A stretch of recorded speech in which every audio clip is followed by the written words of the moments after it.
I never thought I'd have a mental condition. No one in my family did. And after I got it, people didn't believe me.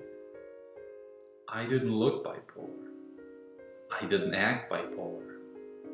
People would give me the not sure if serious look and say, "Really? Well, you look just fine to me." Sometimes I just nod and don't even bother explaining. But the reality is, what I have is not normal. It's madness, it's insanity. And people and the media and even myself can romanticize it all we want. The reality is, so many, if not most parts of this disease are so hurtful, so damaging, so damn debilitating. I'm a bipolar with a strong manic side. When I was first diagnosed, there was little certainty that something went awfully wrong. I thought I was a mix of Jesus and Hitler, that I could see the future, that I could talk to God, and a billion other things. Long story short, I was picked up walking naked on the street to save my ex-girlfriend's life. The cops could tell I wasn't kidding, so they called the ambulance instead of taking me in.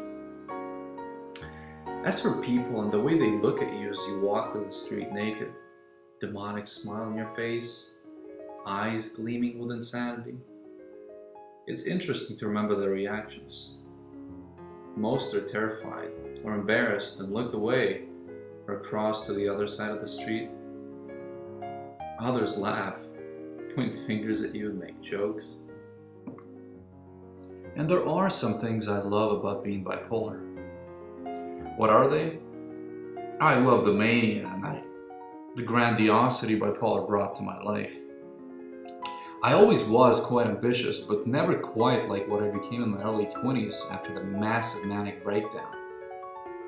And even today, many years later, on an everyday basis, I'm still manic, even if it's only just a little. I like the motivation it gives me to work.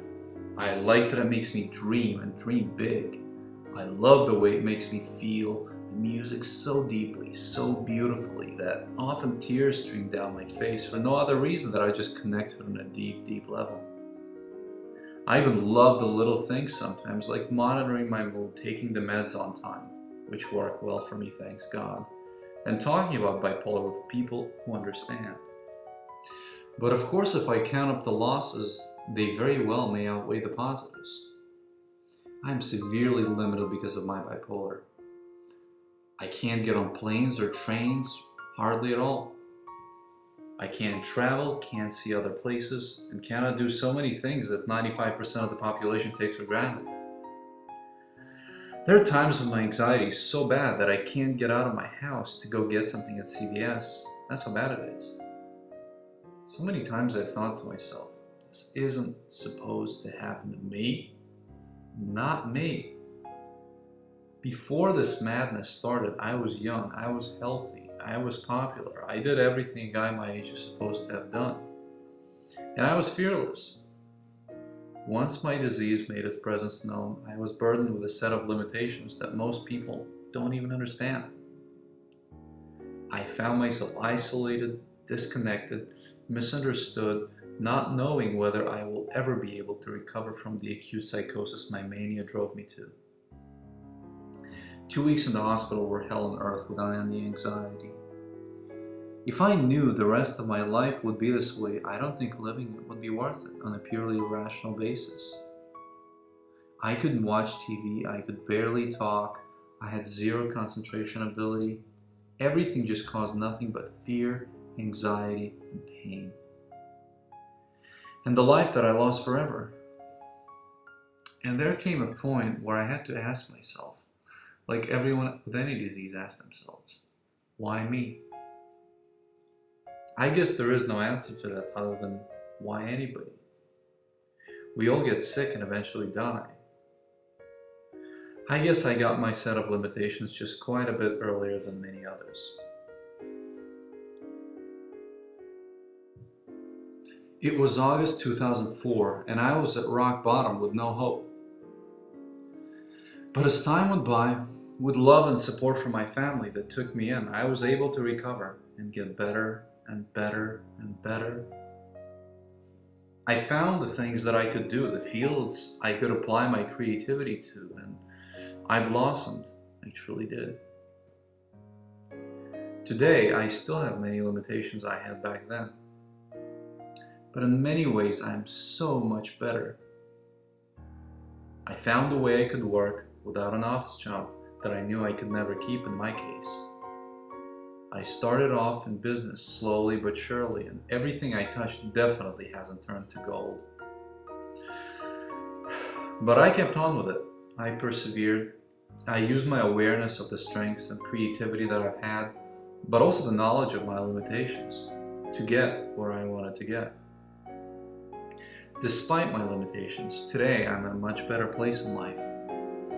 I have a successful business that I run from my home on my schedule, and it brings in more money than most of my healthy friends make. I have a family that loves and supports me, and friends. Most importantly, I have been alcohol and drug free since my diagnosis. I manage my moods well, and I always take my medication on time and increase the dosage when I need it. I've not had a single hospitalization since that first awful time in 2004. And this brings me to the real point of this video. I found a way to manage my disorder and still get the many things I wanted in life to be happy. So can you.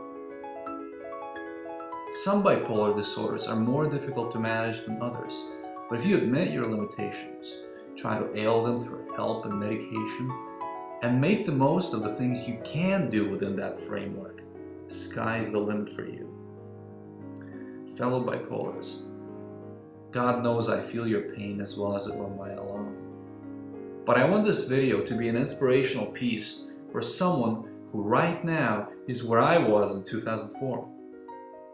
You are not alone. There are people who have been through this, and they made it through the darkness and came out with some good things on the other end. There is hope for each one of you out there. Just hold on to that little sparkle inside you that we call hope, and don't ever let go. You'll make it to the other side. And if you ever need anyone to talk to, you can find me on YouTube, Twitter, or anywhere else. Thank you.